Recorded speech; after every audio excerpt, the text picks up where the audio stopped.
بما اننا في ديسمبر فالفيلم ده مناسب جدا للجو، فيلم رومانسي لايت مناسب لاجواء ديسمبر شهر الوقوع في الحب. بيبدأ الفيلم في امريكا مع سيدني اللي بتشتغل في شركة لانتاج انواع من الدرانك، وحاليا شركتها بتخطط يشتروا شركة تانية لعصير العنب لكن في باريس، وسيدني بتبقى عايزة تدير هي مشروع الاستحواذ على الشركة الفرنسية دي. فعلا بتقدم عرضها لمديرها مارفن وبيوافق انها تسافر باريس، ودي بتبقى اول مرة ليها تتكلف بصفقة زي دي. وشركة كاسل الفرنسية بتبقى بتمر بأزمة مالية، فده وقت مثالي للاستحواذ عليها، بس طبعا لازم تقنع هوجو صاحب الشركة دي، وده طبعا اللي بيضايق زميلها راين اللي كان عايز هو اللي يقوم بالصفقة دي. وبعدها بترجع سيدني البيت وبتقول له اختها سكايلر انها هتسافر باريس، فبتقول لها سكايلر ان دي فرصة كويسة انها تعيش المغامرة في باريس ارض الحب والجمال، وانها لازم تشوف معالم المدينة. لكن سيدني بيبقى كل همها في الشغل والصفقة وبس، وده اللي بيخلي اختها تقول لها ما تضيعيش عمرك في الشغل بس زي امنا اللي فضلت تأجل احلامها وراحتها لحد ما ماتت، ووعديني انك على الاقل تاخدي يوم واحد اجازة من غير ما تجيبي سيرة الشغل، وان السفر ده كان حلمهم لما كانوا صغيرين. فبتوعدها سيدني انها هتعمل كده. وتاني يوم بتسافر سيدني على باريس وبتروح على الفندق اللي هي حاجزه فيه، واختها بتبعت لها رسائل كتير وبتقول لها نفذي اللي اتفقنا عليه. فسيدني بقى بتضطر انها تسيب الشغل فعلا وبتروح تتفسح في مكتبه، وهناك مش بتعرف تلاقي الكتاب اللي هي عايزاه، ولانها مش بتعرف تتكلم فرنسي فبتسال احد الباعه لو بيعرف انجليزي، فبيسالها اذا كانت محتاجه حاجه، فعلا بيجيب لها الكتاب اللي هي عاوزاه. وسيدني بتلاقي نفسها عماله تتكلم مع الشاب ده عن اختها وعن حياتها. تتفاجئ بعدها ان الشاب ده اصلا مشتري زيها، مش شغال في المكتبه ولا حاجه، وبنعرف ان اسمه هنري وانه حلمه يفتح مكتبه، عشان كده مقضي وقته في المكتبه هنا. وبيتعرفوا على بعض وبتقول له انها لازم تشوف معالم المدينه كلها الليله، فبيعرض عليها انه ياخدها هو في جوله وهيخلي الكريسماس بالنسبه لها غير، ولان في كيمياء ما بينهم رهيبه وكانهم اصدقاء من سنين. بتوافق سيدني وبياخدها هنري لشوارع الاكل الشعبي وبياكلها كريب وماكرون وحلبسه، وبصوا اكنكم في وسط البلد. ولما بيسالها عن شغلها بتقول له انها وعدت اختها وعد الخنصر انها ما تتكلمش النهارده على الشغل نهائي. وبعدها بيروح برج ايفل وبتروح الملاهي وبيركبوا الساقيه، وبيحكي لها هو عن نفسه وان امه كانت كل كريسماس بتجيبه هنا، وانها توفت من زمان لما كان عنده 6 سنين. فبتقول له ان امها كمان اتوفت ومن وقتها وهي بتراعي اختها، وده لان ابوهم هجرهم من زمان. فبيقول لها الحال من بعضه، انا وابويا برضه علاقتنا مش حلوه لانه عايزني اشتغل معاه، لكن هنري زي ما عرفنا نفسه يأسس شغله الخاص. فبيقول لها عن اجمل ذكرى ليه مع امه لما اهدته كتاب الامير الصغير، وكانوا بيقروا كل ليله سوا، ولما ماتت امه فضل حاضن الكتاب ده الايام لحد ما ابوه هدده انه هيرمي الكتاب في الزباله. فهنري بقى خبى الكتاب من والده، بس للاسف نسي هو خبى فين. وبعد لعبه الساقيه بتحكي له سيدني انها كانت متجوزه قبل كده بس انفصلت بعد مده صغيره لانه خانها. وبعد ما فضفضوا لبعض قال لها هنري ان احيانا بنعيش تفاصيل الحياه كلها في يوم واحد، والنهارده انا عشت حياه مذهله وبينتهي اليوم لكننا بنتفاجئ انها صحيت تاني يوم في بيته، ولقيته سايب لها ملاحظه انه راح يجيب الفطار، لكنها بتكتشف انها اتاخرت على الاجتماع مع شركه كاسل، فبتجري بسرعه عشان تلحق الاجتماع بتاعها. ولما بتوصل الشركه بتتفاجئ ان هوجو صاحب شركه كاسل جايب 3 شركات غير شركتها وعامل اجتماع مشترك، والشركه الاولى لشخص فرفوش اسباني اسمه روبرتو، والثانيه لست شكلها حربايه كده واسمها بريدجيت من فرنسا وبتبقى صديقه هوجو من 30 سنه، اما الثالث ده فمولر من المانيا وبيبقى شخصيه جاده وبيدخل عليهم بعد كده هوجو وبيقول لهم يبداوا يقولوا عرضهم، وبيبدا روبرتو وبيقول له ان كل اللي يهمه في الحياه هي الحفلات، وبما ان مفيش حفله بتخلى من مشروب شركته فهو عايز يشتريها. اما سيدني فبتقول له انها عملت دراسه جدوى ولقيت شركته مبيعاتها بتقل، فبدعم شركتها اكيد هيحلوا المشكله دي. وقبل ما تكمل كلامها بيدخل عليهم هنري الاجتماع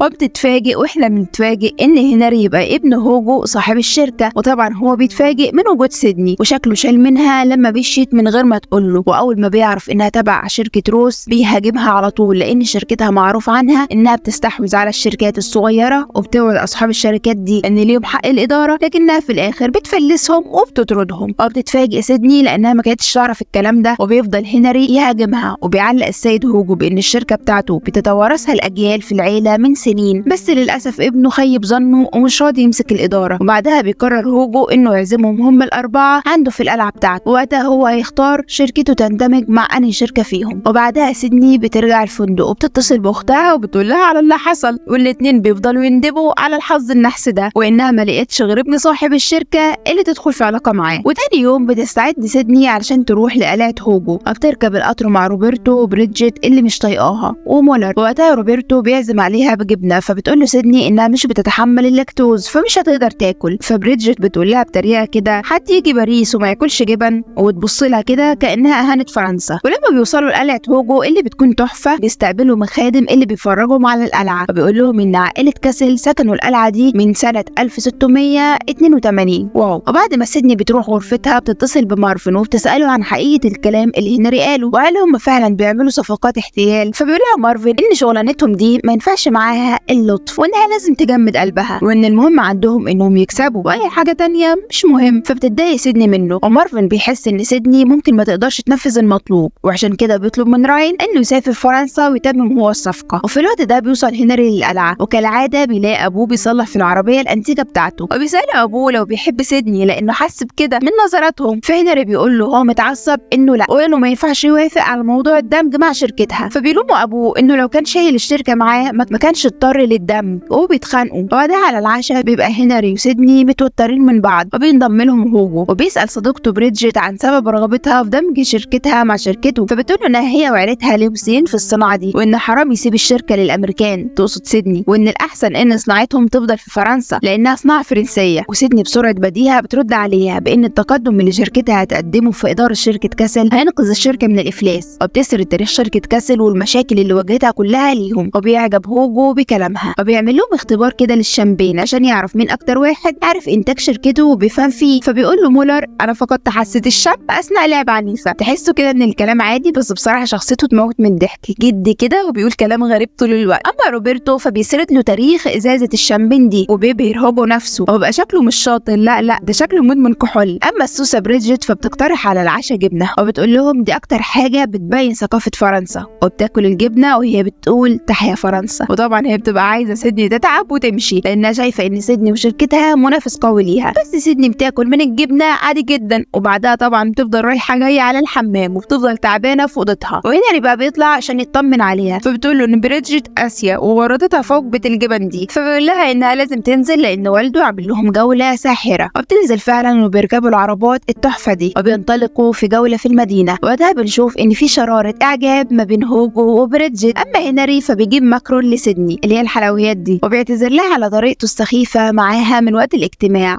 وبيتصافوا، وبيبقى واضح ان شراره الحب ما بينهم مكمله، وبيقضوا السهره سوا. وبالليل بتفضل سيدني باصه للهديه بتاعت هنري ومش بيجي ليها نوم، وعشان كده بتروح تتكلم مع روبرتو، واللي بيبقى شكله اهبل اساسا، بس هي بترتاح له لانه فرفوش كده مش معقدها زي بريدجيت. المهم بتقول له انها معجبه بهنري، فبيقول لها عادي، باريس مدينه الحب، حتى لو شايفه ان حبكم مستحيل فالحب بيتطلب الشجاعه. وبعدها بتقابل هنري في الطرقه، والاتنين بيبقى جواهم كلام كتير بس ما بيعرفوش يقولوا حاجه. وتاني يوم بيصحيهم هوجو من النجمه، وبياخدهم لحقول الكروم اللي بيستخدمها في انتاج المشروب بتاعه، وبيخليهم يقلموا الحقل الكبير ده. وبعدها بياخدهم على مكان زي قبو كده وبيشغلهم فيه في تقليب ازاز العنب. وطبعا هنري بيفضل جنب سيدني، قال يعني بيعلمها الشغل وكده. وبعد كده بيرجعوا البيت وبيزينوا شجره الكريسماس، وهوجو بيندههم واحد واحد عشان يعرضوا عليه افكارهم ووجهه نظرهم عن دمج شركه كاسل مع شركاتهم. وبيبدا بمولر اللي بيعرض عليه فيلم كرتون غريب كده ومريب ومش مفهوم، مش عارفه ازاي جه في دماغه انه يستحوذ على شركه في فيلم كرتون. اما بقى روبرتو فده راجل ما بيعرفش غير الحفلات والهلس، وبيقدم عرض ازاي نفتح الازازه بالكاس رايق. بريدجيت فبتقول له انها عندها خطه لتوزيع منتجهم في بلاد كتير، وبتفضل تتكلم كتير عن خطتها. وبيبقى الموضوع تقيل قوي على هوجو، وخايف من موضوع الدمج، وخايف يضيع ارث عيلته. وعشان كده لما بيجي دور سيدني بيتمشى معاها وسط قلعته وحقوله، وبيفتح لها قلبه وبيكلمها عن زوجته الراحله. وبيبقى واضح انه حزين جدا عليها وحزين من بعدها، وخصوصا مع بعد ابنه عنه. وبتنصحه وقتها سيدني انه يفتح قلبه لابنه، وان ده هو اللي هيصلح علاقتهم. وفي الوقت ده بيكتشفوا ان الكلب بتاع العيله تاه، فبيروحوا كلهم عشان يدوروا عليه. وقتها سيدني بتقول لهنري ان والده مفتقده قوي وانه لازم يتكلم معاه. وبعدها سيدني بتلاقي الكلب مستخبي في المخزن، وكمان بتلاقي الكتاب اللي هنري خباه وهو صغير وكان ناسي مكانه. وقتها بتقول لهنري اللي بيتفاجئ جدا وبيفرح. بعد شويه بتتفاجئ سيدني ان راين جه القلعه، وبيقول لها انه جه يساعدها في الصفقه، وبتاخده هي عشان يتكلموا على انفراد. وفي نفس الوقت بيقعد هنري مع هوجو والده، وبيعتذر له هوجو انه ما كانش جنبه بعد موت والدته، وبيعتذر هنري برضه انه مش قادر يدير الشركه وعنده خطط تانية، والاتنين بيتصافوا بعد ما فتحوا قلبهم لبعض. وعند سيدني بيقول لها راين ان هوجو بلغهم خلاص انه وافق على الدمج معاهم، وانهم في الحقيقه هيصفوا الشركه وهيبيعوها لليابانيين، بس دي حاجه هوجو ما ينفعش يعرفها دلوقتي. وفي الوقت ده بيسمعهم هنري وبيفهم موقف سيدني غلط، مدى اخرة اي حد بيتنصت على الابواب. المهم يعني ان هو سمع الكلمتين دول وزعل ومشي. اما سيدني فبتقول لراين انها مش عايزه تتم الصفقه طالما هم خبوا عليها انهم هيطردوا هوجو من منصبه، لكن راين بيهددها انها لو بوظت الصفقه دي هتخسر شغلها. وبعد شويه بتشوف سيدني هنري، ولما بتروح تكلمه بتلاقيه مدمع وبيقول لها انه جه هنا عشانها وتحجج بالصفقه، لكنه دلوقتي هيكون جنب والده وهي هتكون في جانب شركتها، وعشان كده هم ما ينفعش يكملوا مع بعض، وبيودعها. وسيدني طبعا بتبقى مش فاهمه حاجه وما بتبقاش فاهمه هو ليه انفصل عنها بالطريقه دي. وبعدها بتروح سيدني لهوجو اللي بيصلح عربيته كالعاده، فبتقول ان امها كان عندها عربيه زي دي وكانوا دايما بيصلحوها، وبتقترح عليه يشيك على حاجه كده في العربيه. ولما بيجرب فعلا كلامها بتشتغل، وهو بيحس انها عايزه تقول له حاجه ومش بنعرف هي قالت له ايه، لكننا بنلاقيها بعد شويه لمت حاجتها ومشيت من البيت، وهي بتفكر في كل ذكرياتها مع هنري وحزينه ان بعد العمر ده قابلت حب حياتها بس الموضوع ما كملش. وتاني يوم بيفاجئهم هوجو انه قرر انه يشارك روبرتو، لان الشامبين قايمه على التسليه وروبرتو مثال للتسليه. ولما بيجي راين يعترض بيقول له هوجو اسكت يا مهزأ، سيدني قالت لي عن النوايا الحقيره بتاعت شركتك. وده طبعا هنري بيتفاجئ لما بيعرف ان سيدني استقالت وقررت انها تسافر، وانها اصلا صرحت ابوه بكل حاجه. والاب طبعا بيفهم حزن ابنه وحيرته وبيشجعه انه يروح الفندق ويقابلها قبل ما تسافر. وبيوصل هنري الفندق فعلا، لكنه بيتصدم انها مشيت، لكن موظف الاستقبال بيقول له انها طلبت تاكسي للمكتبه قبل المطار. فبيروح هنري على المكتبه على طول وبيشوفها وبيقول لها سامحيني انا كنت غبي للمره الثانيه. فلما هي بتيجي تودعه مش بتقدر، وهو بيقول لها انا حياتي ناقصها انتي، وبيعترفوا لبعض بحبهم. وتوتا توتا لا لسه ما خلصتش الحدوته. بتعدي سنه وشكلهم كده اتجوزوا وفتحوا مكتبه فيها جزء للدرينك، وحتى هوجو بيبقى ارتبط ببريدجيت، ومولر وروبرتو بيبقوا اقرب اصدقائهم. وبس كده الفيلم كان خفيف ونهايته سعيده، وشكل التصوير والمناظر فيه كانت تحفه، وكمان لبس سيدني كان حلو قوي. وانتم قولوا لي رايكم في الفيلم. انا هاجر ودي قناتي، لو عجبكم المحتوى اعملوا اشتراك ولايك ورشحونا لاصحابكم، وما تنسوش تقولوا لي رايكم في الفيلم. سلام.